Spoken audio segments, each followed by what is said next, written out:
jurisdiction. Administrator Linda McMahon is here to accept the check. I'd like to bring her up to say a few words about how the funds will be used. Thank you so much. Great. Here's the check for you. Thank you very much. This is awesome.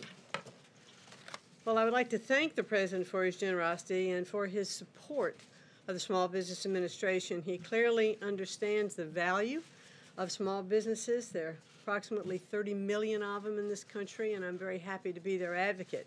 This money is going to be used in our Veterans Program. We're going to establish a 7-month intensive training program called Emerging Leaders. It's an adaptation of that program for our veterans, helping them transition from military life into private sector if they desire to start their own jobs and their own companies and be entrepreneurs. So once again, we thank the President very much for this, and it will be put to very good use. Thank you all very much. Thank you, Administrator McMahon.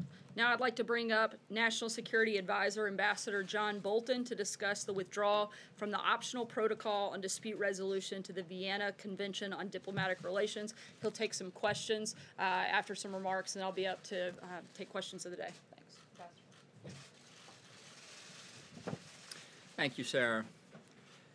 Earlier today, Secretary of State Pompeo made a very important announcement regarding the President's decision to terminate the 1955 Treaty of Amity with Iran, a treaty Iran made a mockery of with its support for terrorism, provocative ballistic missile proliferation, and malign behavior throughout the Middle East. Today's decision by the International Court of Justice was a defeat for Iran. It correctly rejected nearly all of Iran's requests, but we are disappointed that the ICJ failed to recognize that it has no jurisdiction to issue any order with respect to sanctions the United States imposes to protect its own essential security under the treaty. Instead, the court allowed Iran to use it as a forum for propaganda. The Iranian regime has systematically pursued a policy of hostility toward the United States that defames the central premise of the Treaty of Amity. The regime cannot practice animosity in its conduct and then ask for amity under international law. In addition to the Treaty of Amity, I am announcing that the President has decided that the United States will withdraw from the optional protocol on dispute resolution to the Vienna Convention on Diplomatic Relations. This is in connection with a case brought by the so-called State of Palestine, naming the United States as a defendant, challenging our move of our embassy from Tel Aviv to Jerusalem. I'd like to stress the United States remains a party to the underlying Vienna Convention on Diplomatic Relations, and we expect all other parties to abide by their international obligations under the convention. Our actions today are consistent with the decisions President Reagan made in the 1980s in the wake of the politicized suits against the United States by Nicaragua to terminate our acceptance of the optional compulsory jurisdiction of the International Court of Justice under Article 36(2) of the ICJ statute, and his decision to withdraw from a bilateral treaty with Nicaragua. It is also consistent with the decision President Bush made in 2005 to withdraw from the optional protocol to the Vienna Convention on Consular Relations following the ICJ's interference in our domestic criminal justice system. So our actions today deal with the treaties and current litigation involving the United States before the International Court of Justice. Given this history and Iran's abuse of the ICJ, we will commence a review of all international agreements that may still expose the United States to purported binding jurisdiction dispute resolution in the International Court of Justice. The United States will not sit idly by as baseless, politicized claims are brought against us. That concludes the statement. I'd be happy to try and answer a few questions. Yes, sir. Thank you, Mr. Ambassador. In response to the actions that you've just announced, Iran's foreign minister has called the U.S. an outlaw regime. I wanted to get your reaction to that. And I also wanted to ask you, if I may, Mr. Ambassador, about North Korea with the announcement that the Secretary of State is going to be traveling to Pyongyang. Do you trust Kim Jong-un? Do you personally trust Kim Jong-un? Well, with respect to questions outside the scope of our withdrawal from these two treaties, I'm going to pass on those because we want emphasize the steps that the President authorized in connection with those two treaties. Iran is a rogue regime. It has been a threat throughout the Middle East, not only for its nuclear weapons and ballistic missile programs, but it's acted for decades as the central banker of international terrorism, and its hostile and aggressive military behavior in the region today is a breach of international peace and security. So I don't take what they say seriously at all. Sir. Hey, Ambassador. Two questions for you. First on Treaty of Amity. Are there any practical effects for Iran or their ability to keep an interest section here in the United States first off? And second, are you at all concerned that the United States is concerned about the message in the sense that the people of Iran are canceling this Treaty of Amity, that this could be used by the Iranian government for domestic purposes and for propaganda against the United States? No, look, our dispute is with the Ayatollahs who have taken Iran from a respected position in the international community to being a rogue state. Our dispute has never been with the people of Iran. We only wish they had the ability to control their own government. And then on the interest section, sorry? No, it won't have any effect on that, sir. Mr. Ambassador, canceling those two treaties, I'm trying to figure out what are the open paths for potential talks do you still have with Iran and actually the Palestinians? Well, this is really has less to do with Iran and the Palestinians than with the continued consistent policy of the United States to reject the jurisdiction of the International Court of Justice, which we think is politicized and ineffective. It relates, obviously, in part to our views on the International Criminal Court and to the nature of so-called purported international courts to be able to bind the United States. Sir. It's closing doors in the end. You won't be able to use. It's closing doors that shouldn't be open to politicized abuse, which is what we've consistently seen in the ICJ. John? Yeah. Thank you, Mr. Ambassador. As you know, yesterday the French government denounced the Iranian government for a terror plot in Paris against the National Council of Iranian Resistance, a leading group opposing the Ayatollahs. You're aware of that? Was that a factor in any of the decisions that you've made withdrawing from these two protocols? No, these decisions were made before we were aware of the French decision, but I have to say what the French have done is exactly the right thing. They arrested, and other European governments arrested, accredited Iranian diplomats for conspiracy to conduct this attempted assault on the rally in Paris. So that tells you, I think, everything you need to know about how the government of Iran views its responsibilities in connection with diplomatic relations, and I hope it's a wake-up call across Europe to the nature of the regime and the threat that they pose. Ma'am. Are these actions ramping up tensions between the United States and Iran? And what is our intelligence when it comes to their systems, their nuclear weapons, et cetera, at this moment? Well, I'm not going to get into what our intelligence states, but the issue is protecting the United States against the politicized use of these international institutions. As I've said, this goes back now close to over 30 years, really, in connection with U.S. policy of rejecting jurisdiction of these courts. And it's a continuation, I think, in the interest of the American people. So does this further divide any kind of attempt to try to come together on what was prior to trying to work with them in closing?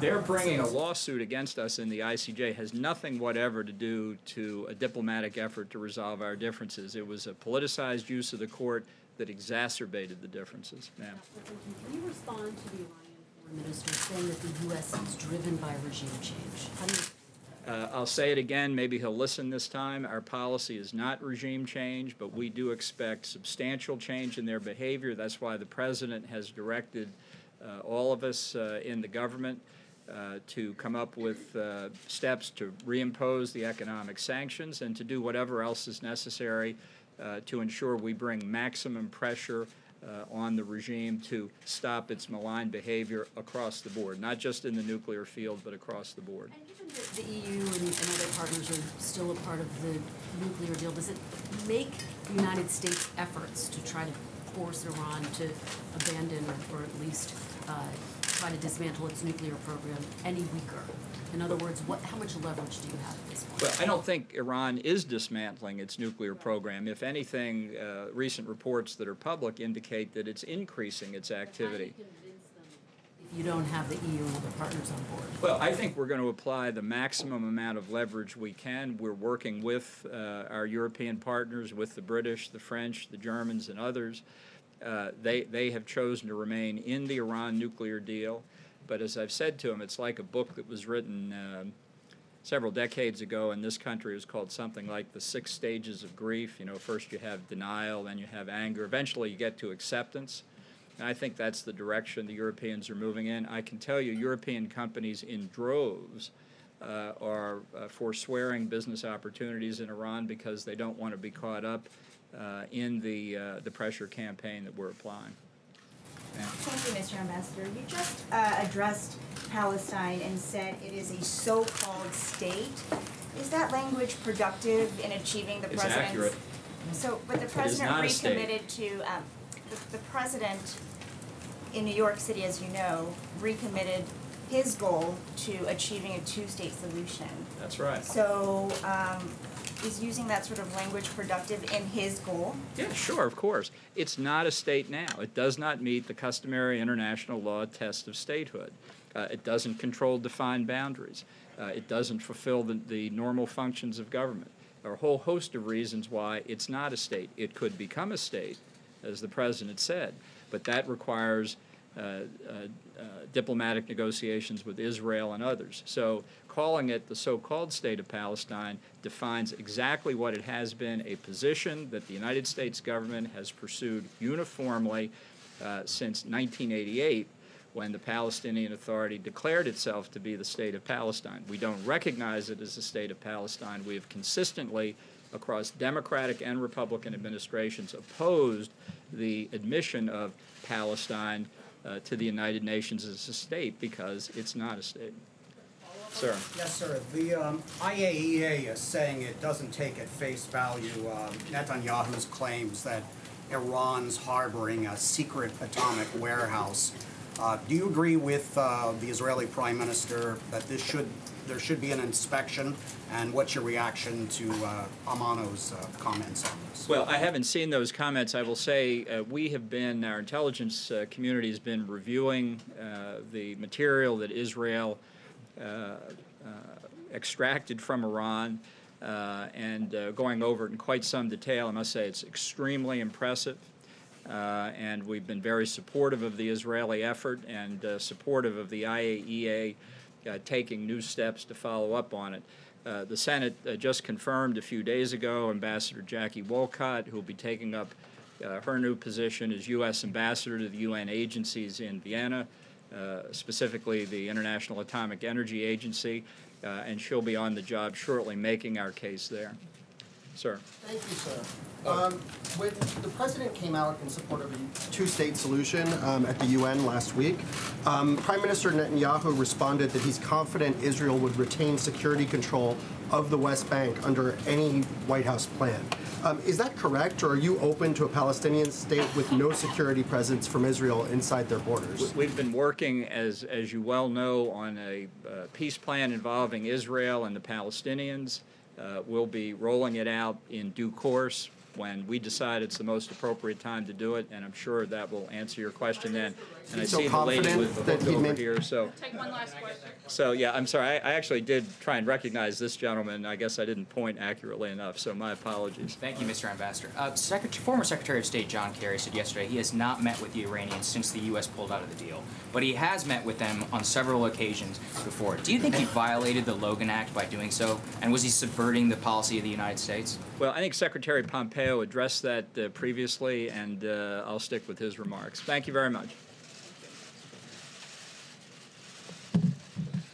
Thank you, Ambassador Bolton. A couple of quick reminders. FEMA, in coordination with the Federal Communications Commission, will conduct a nationwide integrated public alert and warning system test of the emergency alert system and the wireless emergency alerts later today.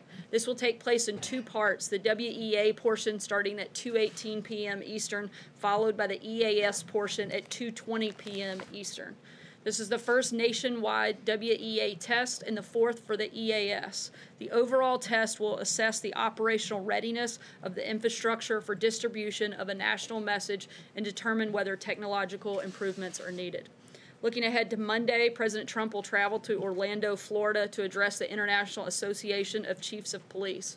As the largest gathering of police leaders, the president will speak about the work of the administration to protect American communities by restoring law and order, supporting local law enforcement, and securing the border.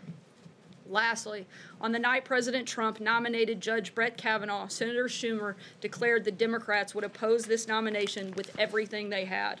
Before a single document was produced, a single meeting with the senator, or a hearing was ever scheduled, Chuck Schumer and the Senate Democrats telegraphed a strategy to throw the kitchen sink at the judge with no regard for the process, decency, or standards. They're not opposed to Judge Kavanaugh's judicial views. They're literally trying to undercut the voice of the American people when they elected Donald Trump.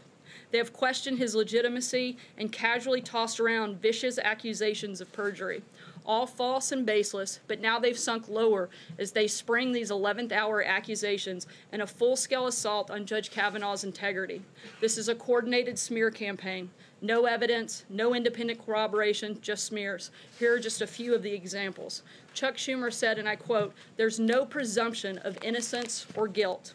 Chris Coons, who sits on the committee, said Kavanaugh, and I quote, "now bears the burden of disproving these allegations rather than Dr. Ford and Ms. Ramirez." Mazie Hirono, who also sits on the committee, said that Judge Kavanaugh does not deserve the presumption of innocence because of his judicial views. One thing is clear, Democrats want to block Kavanaugh and hold the seat open until the 2020 election. This is about politics, and this is about power, pure and simple. And they've destroyed Judge Kavanaugh's reputation, undermined Dr. Ford's privacy, and tried to upend our traditions of innocence until proven guilty in the process. It's a complete and total disgrace. We will receive and submit the FBI's supplemental background investigation on his nomination to the Senate. As Leader McConnell said, Judge Kavanaugh deserves a prompt vote, and we expect him to get one. And with that, I will take your questions. John. Sarah, the three people who are most important in this whole process are Senators Murkowski, Collins, and Flake. This morning, two of those senators, Flake and Collins, were extremely upset about how the president described Christine Blasey Ford at that rally in Mississippi.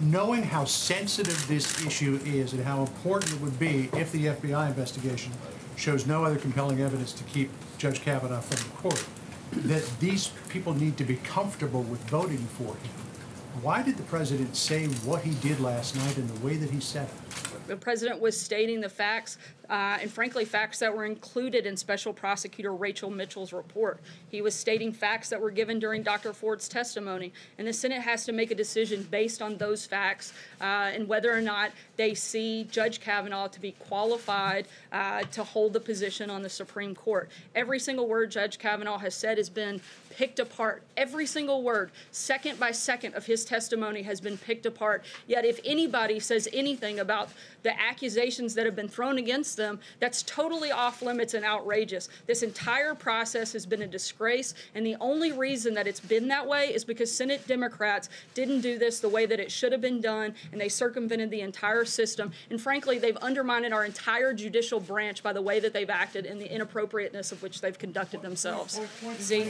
Sorry, go ahead. Pointing out inconsistencies in testimony is one thing, but the tone with which the president did it last night clearly had an effect on two key swing votes for his nomination.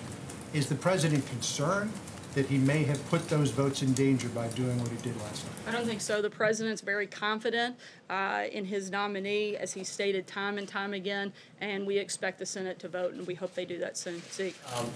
Two quick questions. I'll come back to Kavanaugh. First, is the White House having a response to the reported mailings of Bryson to Pentagon officials and also the president? Has the president been briefed on this investigation? Any updates? The president's certainly been made aware, but as we stated yesterday, I would refer you to the U.S. Secret Service to respond to those Do you have any letters. update on the president's meeting with Deputy Attorney General Rod Rosenstein? That was supposed to be held last week. Is the president still in confidence with him? Again, we don't have any updates on that front. If there's a meeting, we'll let you know. But at this point, they continue to work together and both show up every day and do their jobs. Sorry, just one more back on Cavanaugh. You said a couple of minutes ago you criticized Democrats for undermining Dr. Ford's privacy. And the way the president referred to her last night, are you there trying to have it both ways by sort of attacking Democrats for doing something that wasn't in your interest, and then the president was out on stage last night essentially mocking her testimony for Not at all. We're pointing out the hypocrisy. Again, none of this would be taking place if Democrats had done this in a normal order and not exploited Dr. Ford and attacked Judge Kavanaugh in such a public manner. All of this could have been handled completely differently, and the Senate Democrats hold all of the responsibility for that process. Josh? The New York Times reported yesterday that the president had engaged in outright tax fraud throughout the 90s with suspect tax schemes and, basically getting more money from his parents than he said, using thousands of documents. You rebutted the story. Can you explain what is inaccurate about that story, if there's anything that is actually inaccurate about it? It's a totally false attack based on an old recycled news story. I'm not going to sit and go through every single line of a very boring 14,000-word story. The only thing, I will say one thing the article did get right was that it showed that the president's father actually had a great deal of confidence in him. In fact, the president brought his father into a lot of deals, and they made a lot of money together, so much so that his father went on to say that everything he touched turned to gold. The president's lawyer addressed some of the specific claims and walked through how the allegations of fraud and tax evasion are 100% false and highly defamatory. There was no fraud or tax evasion by anyone. He went on much further, and I would encourage you to read every word of his statement, which completely undercuts the accusations made by the New York Times. Are the president's taxes still under audit? I know that a number of his taxes are still under audit. From the 90s and early 2000s? I'd have to check and get back to you. Celia? Any of his tax returns? I'm not aware of any plans to do so. Cecilia? Thanks, Sarah. It was just a couple of days ago that the president called Christine Blasey Ford a very credible witness, a very credible, very compelling. But now he's basically making her out to be a liar. So which is it? Certainly, the testimony by Dr. Ford was compelling, but you can't make this decision based on emotion. It has to be based on fact. They have to determine what the facts are of this case. That's one of the reasons that they asked and begged for the FBI and delayed a hearing vote is so they could get more facts on this case. We expect the FBI to turn those facts over to the Senate, and they can make a determination based on that. That's all we're asking for. You said that he was stating the facts at that campaign rally, but this was so much more than stating the facts. This was a full-scale campaign rally assault on a woman who says she's a victim of sexual assault. What do you get out of that? Is that to help Kavanaugh's nomination? Is this to rally the base? Is this going to help with the midterms? Like, what's the point in doing that? Again, I dispute that it wasn't anything other than the president stating facts. In fact, facts that were laid out in the prosecutor's memo that she put forward to the Senate. Each of the things that he called out were things that were laid out in that memo. Sager? Thanks, Sarah. There's conflicting feelings on Capitol Hill right now over whether the FBI investigation into Judge Kavanaugh should be made public or not. Does the White House commit to transparency on this effort and let the American people see the full reign of this investigation regardless of the findings? Look, we've been very open and transparent through the process. The president's the one that ordered the FBI investigation to take place and has allowed the Senate to actually control and dictate the terms and scope of the investigation. We're continuing to do that and allowing the FBI to actually do what it is they do best, and that's their jobs to do this investigation. Another question for you, if I may, on declassification, since we haven't spoken in a while. The president has said that... I missed you guys too. The president said that he would refer the declassification process to the DOJ Inspector General, but he wants to see that happen quickly. What does quickly mean? Are we going to see these documents before the midterm elections? I'm not going to walk through a timeline, but we're continuing to work through that process, and when we have an update on it, we'll certainly let you know. Alex? Sir, Why did you say earlier this year that Michael Cohen was acting on his own in an arbitration proceeding to prevent Stormy Daniels from doing a television interview when the president actually directed that move? As you know, I'm not going to get into a back and forth. That's an issue for the president's outside counsel. I direct you there to answer it. John? Thank you, Sarah. Two brief questions. First, the impact and meaning of the president's comments in Mississippi notwithstanding, it is a fact that Senators Collins, Murkowski, Flake, and Manchin are the undecided votes critical to the nomination. Are there any plans for the president to call any of them between now and next week and make one final pitch? Perhaps explain his remarks a little bit more. I'm not aware of a specific scheduled call, but we've certainly been in close contact with a number of members, and we'll continue to do so up until the vote. Blake? Sorry, go ahead. I was going to ask was two of the president's early supporters in the House, Collins of New York and Duncan Hunter of California, are running under indictment. There are rules of the National Republican Congressional Committee barring support for members who are under indictment. Does the president still support both of them for re-election? I can't get into a lot of details, one for Hatch Act violation, but also with an ongoing investigation. I'm not going to be able to comment on that front here. Sarah, thank you. As this briefing was beginning, Bloomberg put out an article about the FBI background investigation, and Bloomberg is reporting right now that the FBI hasn't interviewed Judge Kavanaugh or Dr. Ford because the White House hasn't given investigators clear authority to do so. Is that indeed the case? As we've said several times, the president's indicated that whoever the FBI deems necessary to interview, he's fine with that, but he's also asked that the Senate be the ones that determine the scope of what they need in order to make a decision on whether they vote Kavanaugh up or down. I can also tell you that both Judge Kavanaugh and Dr. Ford were questioned in the most public way possible by the members of the Senate, who are ultimately the ones who have to make the determination on whether or not they vote for Judge Kavanaugh. If they had additional questions for either one of them, they had a time and an opportunity certainly to ask those. Does the White House believe it is appropriate then? Does the White House believe it is appropriate for Again, these we're going to allow the I know you Senate to say make the that determination of the scope. Aisha. Aisha, go ahead. Thank you. So President Trump talked a lot yesterday about this issue of being concerned about men being guilty before being thought guilty before proven innocent. And this idea of due process. But in the past, with the Central Park Five, he put out an ad basically calling for the death penalty before they had been found convicted, and even after they were exonerated, he still basically said that they may be guilty.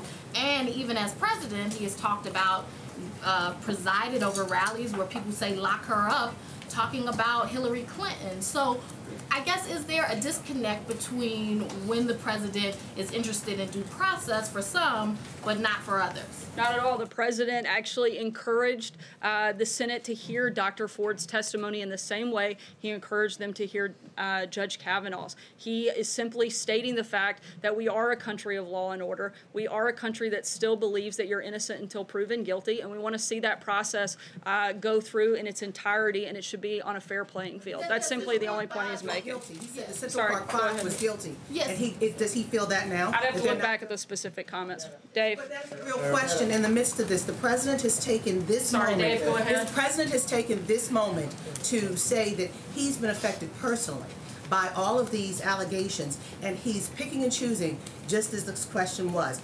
He said that the Central Park Five was guilty, and that he has made Bill Clinton guilty. Has he decided to change his mind on the Central Park Five as they have been exonerated? It's interesting that you bring up Bill Clinton. Nobody wants to hear those accusers' voices be heard, but you're certainly happy to hear all the others. Dave, go ahead. The president had them at the I've debate. addressed this. I don't have anything else to add. Dave, go ahead. Is he still talking to them? Sarah, several times in the last week, the president has tried to reassure voters that he'll protect people with pre-existing conditions from losing their health insurance. Is that a sign that he's worried Republicans are losing the argument on health care in this election? I think it's a sign that the president wants to protect people with pre-existing health conditions. I think it's pretty simple. He said that he supports that, and he wants to make sure that that's not something that gets lost. Jim? I want to go back to this I mean, it was pretty obvious that the president was mocking Christine Blasey Ford last night. He said, how did you get home? I don't remember. How did you get there? I don't remember. Where is this place? I don't remember. He seemed to be, to the delight of the crowd there in Mississippi, mocking her repeatedly. Isn't there something wrong with the President of the United States mocking somebody who says she was sexually assaulted? It seemed to me that he was stating facts that Dr. Ford herself laid out in her testimony. Once again, every single word that Judge Cavanaugh has said has been looked at, examined, picked apart by most of you in this room, but no one is looking at whether or not the accusations made are corroborated, whether or not there's evidence to support them. Every person that she named has come out and said either they didn't recall it or it didn't happen or they weren't there. Every single bit of evidence and facts that we've seen in this moment have supported Judge Cavanaugh's case, and the president simply pointed out the facts of the matter, and that is what the Senate will have to use to determine whether or not they vote to support him or not. Are you saying Judge Cavanaugh is the victim in all this? I think both Dr. Ford and Judge Cavanaugh are victims at the hands of the Democrats. I think it is absolutely disgraceful what they've done and exploited this process. They exploited Dr. Ford. They're exploiting all of the women that have come out to make any type of accusation. This isn't the process that should have been done, and certainly everybody deserves to be heard, but that includes Judge Cavanaugh, and that should be part of this process, and the facts have to be looked at, and I think you have to look at the prosecutor's memo. Those are where you see all of those facts laid out, and I think she makes a very compelling case. John, go ahead. You don't have any problem defending the I don't have any problem stating facts, no. John. Thank you, Sarah. Just 5 days ago. I know that's something you probably do have a problem with, but I don't. Actually, Sarah, we do state the facts, and I think there have been many occasions when you don't state the facts, if I may respond. John, go ahead. Thank you, Sarah. Just 5 days ago on Friday, the president, when asked about Dr. Ford's testimony before the Senate, said that she was a very credible witness, and we saw a different tone, different substance last night in those remarks to that campaign rally audience in Mississippi. Why the change in tone? And does the president still believe what he said on Friday, that she was a very credible witness? I've addressed this a number of times. The president also said she had a very compelling story, and nobody disagrees with that. And nobody disagrees with that, but the president simply stating the facts that she laid out in her own testimony and that the prosecutor laid out in her memo. At the end of the day, the Senate has to make a decision on where they stand. Take one last question. The point about whether he believes she's still credible. Does the president still believe that Dr. Ford's testimony was credible when she testified under oath in the Senate? The president believes that Judge Cavanaugh should be confirmed. He has a lot of confidence in him, and he'd like to see a vote to see that happen. Sarah, I have a couple questions. President Trump has seemed to link the credibility of a claim with how much time has passed since the individual made it. President Trump has also called the sex abuse scandal in the Catholic Church very sad, but many of those victims waited decades before coming forward. Why does the president seem to assume men who are claiming abuse but wait to come forward are telling the truth, but not women? That's just completely untrue. The president has supported, again, throughout this entire process, Dr. Ford's ability to come forward and tell her story. He's the one that ordered the FBI to do a further supplemental background check to look into each of the accusations and allegations that the Senate deems necessary before making a vote. He's also been more than happy to give a platform to the accusers that have come out against then President Bill Clinton. To say that he's never sided with women is just ridiculous. No, he has implied that they're coming out of the woodwork all of a sudden and cited that as a reason why, even though he has called for an investigation. He's saying that because after Judge Cavanaugh has been in public service and in the public eye for over 26 years, been through 6 backgrounds investigation, now part of a 7th, that this is the first time you're ever hearing of any of these allegations. The fact that through all of those background checks, not even an inkling of any of those things has ever come up, despite the fact he was one of the top prosecutors for Ken Starr and in a major public position, none of these things came up. When he was nominated to be on the federal bench, none of these things came up. He has been a public figure, and there's been a lot of opportunity for people to raise this issue, and it never has. And now, at the 11th hour, the Democrats have exploited this process and done so publicly, and it's a shame, and he's simply calling that out. Thanks so much, guys. We'll see you soon.